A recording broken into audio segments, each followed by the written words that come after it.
Hey everybody, what time is it? It's Mateo's drinking show. Just watch him on his drinking show, talking about movies and beer, the news, TV, and more. It's Mateo's drinking show. Watch it now. Hey, welcome back to the Big Show. My name is Mateo, and I am about to drink a delicious beer. But before I do, I just want to let you know that was a little crazy thing I was just trying out there, something just fun. Because I'd been joking all week about what would it sound like if I were to add words to that theme song, and then those were in my head, and then they would not go away. So I figured, I'll just put them on for an episode, we'll see what happens, and it'll be kind of funny. So, I think it's fun and funny, I hope you do too. This week's beer, it's also out of Texas, like we've done a couple of them before. This one is Shiner's FM 966 Farmhouse Ale, made for spring. Thought, you know, hey, we're in March, right? It's time to get down to it and get some nice spring beers in the show. So, for those of you who have ever had a Shiner before, how about that, huh? That looks crazy for a Shiner beer. So, as you taste this beer, what's really great about it, well, there's some, like, coriander in there. I think some, definitely some hops. Look at that. It looks a little darker than when we initially poured it, doesn't it? Once you get the whole beer in there. Kind of refreshing, but I wouldn't call it light. You know, like you would want a springtime beverage to be. Something that was, you know, something that you'd imagine drinking around the grill, maybe, with a steak. This would be a good choice for you. It's not a bad beer. You know, I'll recommend it. Put it on the B-list team. It's pretty delicious. So, you know, if you're driving through Texas or in Texas and you want to try the new Shiner Farm to Market 966 Farmhouse Ale, that's the one to go for. It's pretty good. Funny story, while going to buy that tonight, I of course just went in to buy, you know, a couple of things. I was going to buy, I needed beer for the blog, so I had to get that. And then I was out of the Vitamita Vegemins, so I had to get the vitamins. And then I was like, oh, razors. Damn it, I need razors. Because, you know, I'm trying to eat a little bit healthier, and I'm trying to not spend as much out. And there are ways to do that, especially if you don't mind eating a lot of the same stuff over and over and over and over. Just kidding, it's not that horrible. But, you know, now I'm getting eggs, and I'm eating those more. You know, you get it like I put 2 of these in, and I've got almost a week's worth of, you know, breakfast every day. So do that, a little bit of salsa, keep up the heat, and that's a good way to, you know, get that metabolism cranking in the morning. But anyway, so of course my little, hey, I gotta buy a 6-pack for the blog turned into about an $80 drive to the Heb. So let's get to this week's thing of note.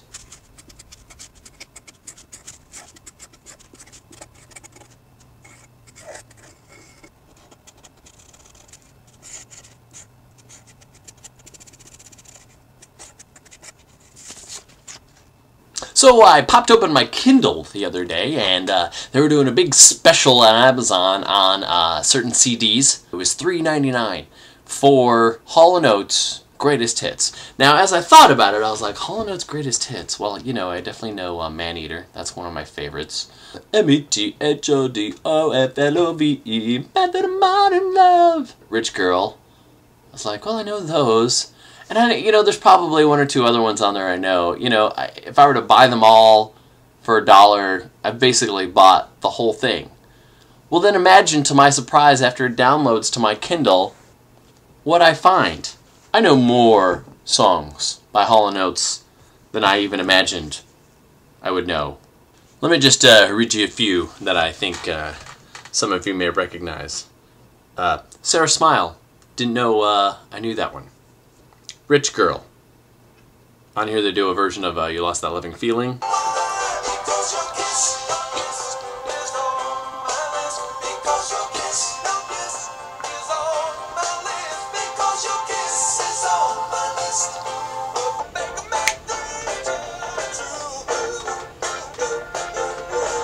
Private Eyes, huh? They're watching you.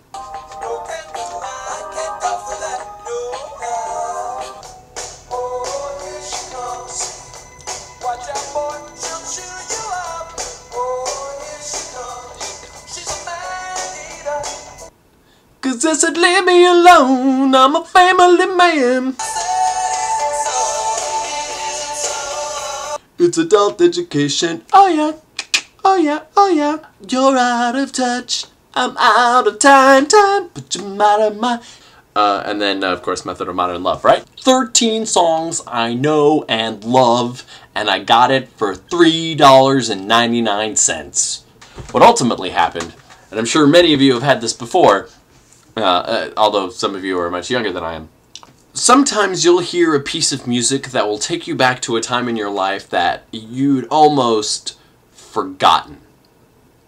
And it's amazing to me how music, for me, more than anything else, can instantly take me back to a certain time of my life with like full vivid color imagery to what those were like. Now, one of the big things for me, especially when it comes to 80s music, is that I grew up, I literally lived in the pool when it came to summers. I just like the pool. I like being outside. I like swimming in the pool. I'd been swimming in a pool for most of my life at that point. You know, at least until I was 12, 13 years old, it was just like summers at the pool. And then, of course, while they're at the pool, they got the awesome top 40, I guess, station, which is playing everything, right? So, you know, you pull out a song.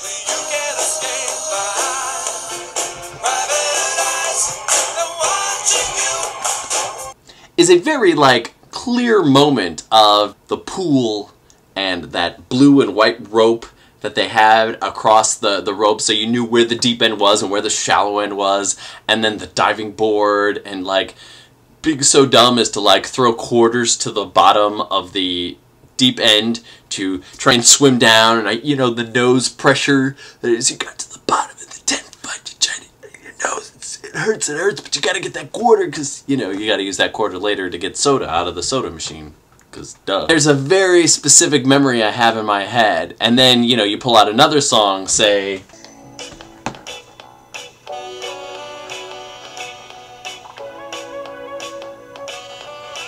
So you got a song like that, right? That is totally... Okay, so I used to have this twin-size bed, and along the twin-size bed was this, like, fake kind of, like, bookshelf thing that my dad made, and, you know, it was against the wall in between the bed, so it didn't have to be very sturdy. And it wasn't. And it had... I always had these memories. This is really funny. This is all coming back to me right now. He always had these, like... he would always make these, like, bookcases and things. And he'd put this, like, ridiculous stain on them. It was a very dark brown-ish stain. I don't know, whatever. Anyway, and then I had this little clock radio, and of course at the time I was listening to WLS because we were living in Chicago. It was WLS, which was AM 89. AM 89! And you know, nowadays you would never put your top 40 station on AM because AM is mono or FM is stereo, but you know, this is back in the early 80s when they were just kind of coming around to that whole FM thing. Back then, man, that was it. Nowadays WLS, it's all talk. All talk! But back in the day, boy, WLS, it's the world's largest station. I think that's what WLS stood for. Larry Lou Jack, huh? He didn't really talk like that, but that's always my my fallback DJ impression.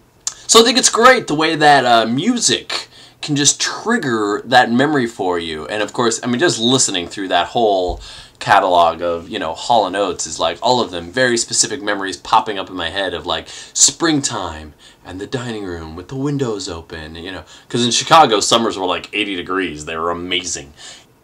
Well, hey, nostalgia has overcome me and I feel like I should stop now, but I promise if you tune in later this weekend I will have the other episode up for you, which will complete the rest of my memories of Hall and Oates, I guess, and other great music that totally takes me back to a very specific time in my life. So hope you'll join me. And here's the last of this delicious Shiner, Farm to Market Road, 966. Anyway, so that's it. My name's Matteo, and